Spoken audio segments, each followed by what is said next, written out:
सारी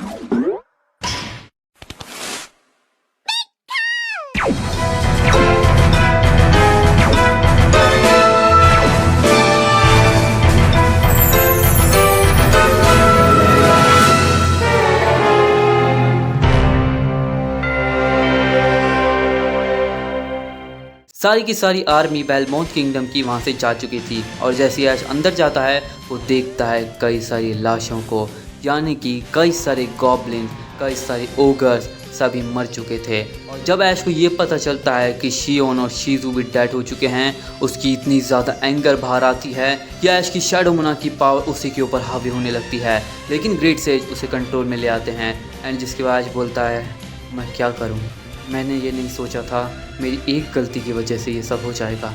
मैंने इनको बोला था कि ह्यूमंस के ऊपर अटैक नहीं करना, ये रूल हमारे ऊपर ही भारी पड़ गया। अगर इन्होंने अपने आप को प्रोटेक्ट करने के लिए उनको अटैक किया होता तो शायद ये बच चुके होते, लेकिन अब इनको रोकना होगा। एंड हम देखते हैं कि अब ऐश उन सबको डिवावर करने वाला होता है, यानी कि सभी की सभी लाशों को डिवावर कर रहा होता है ताकि उन सबको पीस मिल सके, उन सभी को मोक्ष मिल सके। लेकिन तभी वहाँ पे एडवेंचर्स की गिल्ड में से एक लड़की आती है जो कि अपने आप को इंट्रोड्यूस करती है। वो होती है एक एल्फ एंड वो होती है प्रिंसेस एल्फ किंगडम की। एंड जिसके बाद वो बताती है ऐश को एक स्टोरी, जिस स्टोरी के हिसाब से अगर कोई मर जाता है उसे ज़िंदा करना मुमकिन है। जिसके बाद ऐश बोलता है पर कैसे। एंड जिसके बाद वो स्टोरी बताती है एक बच्ची की, एक ड्रैगन किड की जिसकी प्रोटेक्शन खुद ड्रैगन्स करते थे। इसके बाद एक दिन उसके साथ एक बेबी ड्रैगन होता है, लेकिन कुछ लोग, एक बहुत ही पावरफुल लोग आकर वो बेबी ड्रैगन को मार देते हैं। लेकिन उसी के चलते उसकी पावर लेवल इतनी ज़्यादा इंटेंस पे चली जाती है कि वो सभी लोगों को मार देती है। एंड वो 10,000 प्लस लोग होते हैं जिनको मारने के बाद वो डीमन लॉर्ड के फॉर्म में चली जाती है और अपनी पावर से वो बेबी ड्रैगन को फिर से ज़िंदा कर देती है। एंड जिसके बाद जैसे ऐश ये स्टोरी सुनता है वो बोलता है आखिर ये पॉसिबल है तो मैं ज़रूर करूँगा, मैं इन सभी को फिर से ज़िंदा करूँगा। और जिसके बाद अब ऐश यहाँ पे तैयार हो जाता है सभी लोगों को डिस्ट्रॉय करने के लिए। एंड जिसके बाद अब ऐश बोलता है ठीक है तो इस बैरियर के ऊपर मैं एक और बैरियर क्रिएट करता हूँ ताकि इनकी सोल्स यहाँ से ना निकल सके।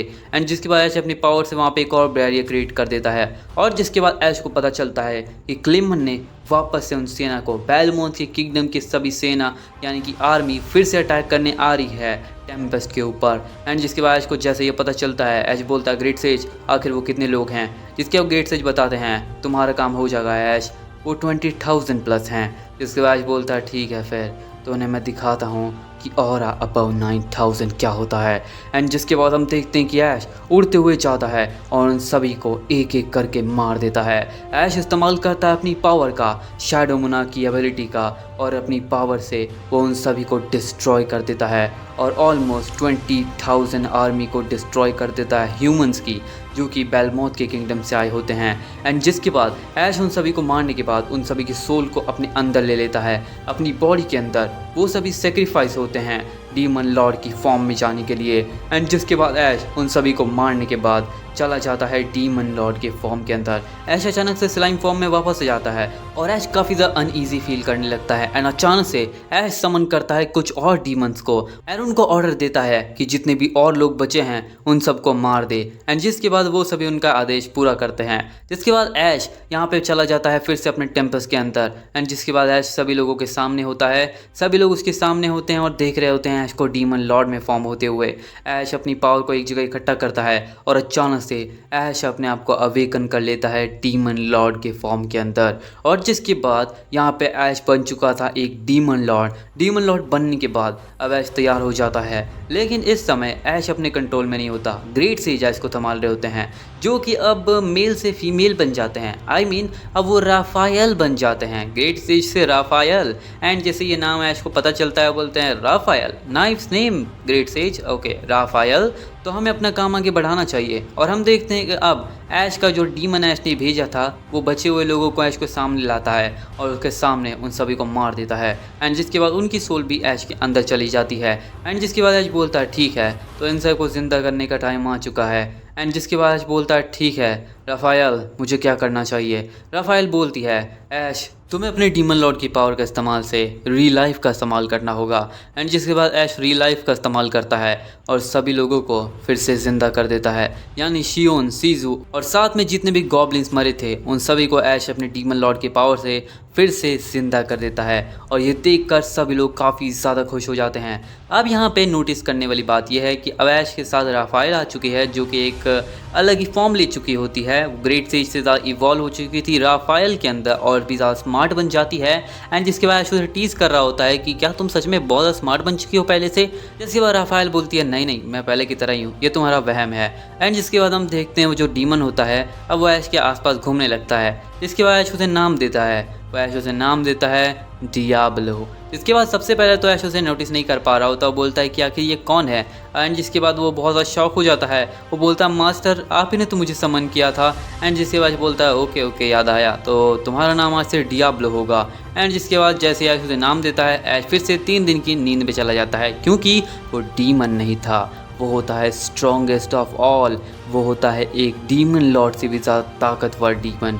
एंड जैसी बात का अंदाज़ा ऐश को नहीं है, क्योंकि ऐश को पता ही नहीं आखिर वो कितना स्ट्रॉन्ग है। उसकी ऑरा से ऐश को पता तो चलता है कि वो काफ़ी पावरफुल है, लेकिन वो डीमन लॉर्ड से ज़्यादा पावरफुल है ये हमें ऐश को बाद में बताना चाहिए। अब हम देखते हैं कि ऐश अपने काम पे फिर से लगता है, टेम्पेस्ट को फिर से सुधारता है। लेकिन अब जब वो डीमन लॉर्ड बन चुका था इसका खबर तो अब सबको लगनी थी। एंड जिसकी बात पूरे के पूरे वर्ल्ड के अंदर पता लोगों को चल जाता है कि टेम्पस का जो किंग है, जो मास्टर है, जिसका नाम है ऐश कैचम, वो एक डीमन लॉर्ड बन चुका है।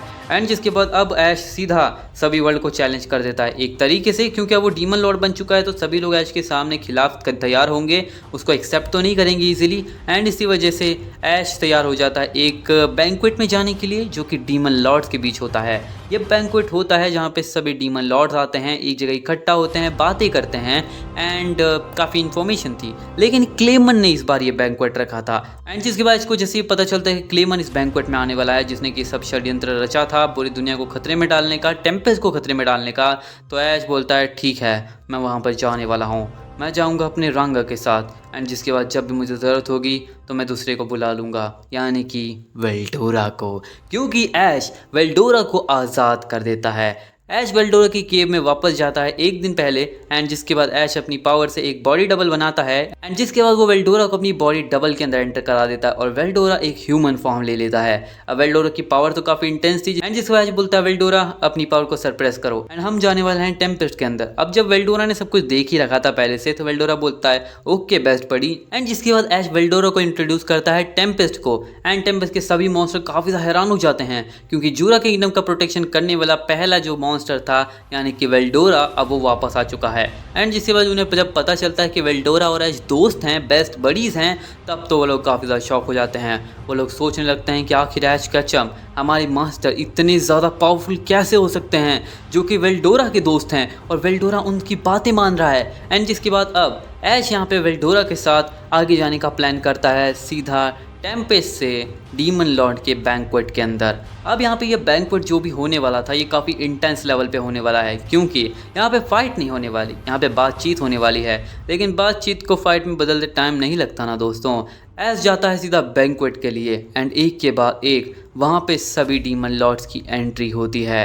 यहाँ पर ऐश ने सबसे पहले वेल्डोरा को बोल रखा था कि जब तक मैं तुम्हें बुलाऊँ नहीं तब तक आना नहीं, क्योंकि जब भी मुझे तुम्हारी ज़्यादा ज़रूरत पड़ेगी मैं तभी तुम्हें बुलाऊंगा, और मेरे पोकेमॉन्स को भी साथ ले आना। एंड जिसके बाद अब वेल्डोरा बोलता है ओके, एंड वेल्डोरा मांगा पढ़ने लगता है। Literally Veldora is so much of a weep. And जिसके बाद हम देखते हैं कि ऐश बोलता है ठीक है, तो सभी डीमन लॉर्ड आ चुके हैं। एंड जिसके बाद आखिर में क्लेमन आता है, और जिसके बाद जैसे क्लेमन को देखता है वो बोलता है मैं तुम्हें नहीं छोड़ने वाला क्लेमन। एंड जिसके बाद बैंक्वेट की शुरुआत होती है।